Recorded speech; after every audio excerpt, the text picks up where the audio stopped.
ئیمامی ئەبوو حەنیفە ڕەحمەتی خوای لێبێت دەسەڵاتدارەکانی ئەو کاتە زەختیان لێ ئەکرد ئەیان و ئەبێ بیتە قازی. ئەوژەی من قازێتی ناکەم بە هیچ جۆرێک.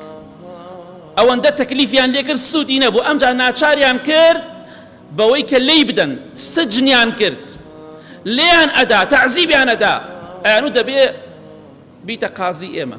ئەوش دەیفەرموو نایکەم بە هیچ جۆرێک نایکەم. هەتا ڕۆژێک زۆریان لێدا لە سجنە، ئەوەندە دایان لێ، ئەوەندە ناڕەحەتیان کرد دەموچاوی هەمووی بوو بە برین و خوێنی پێ ئاتە خوارە بە دەموچاویان، لە دەموچاویشیاندا، لە سەریشیاندا. بەڵام ئیمامی ئەبوو حەنیفەیەکی لە پیاوچاکان دەفەرمی وەڵڵاهی تەماشام کرد ئیمامی ئەبوو حەنیفە سەری ئاوا داخستە بوو ئەگریا بە کوڵ ئەگریا. پرسیارێ نەکرد ئیمامی ئەبوو حەنیفە بۆچی وا دەگریت؟ دەیفەرموو ئەگەر ئێستا دایکم من ببینێ دەم و چاوم خوێناوی بووە، دەم و چاوم شین بۆتەوە، دایکم دەست ئەکا بە گریان و خەفەتەخوا. واللهی لە دنیادا هیچ شتێک نییە بەلای منەوە لەو قورستر بێ دایکم خەفەت بخوا.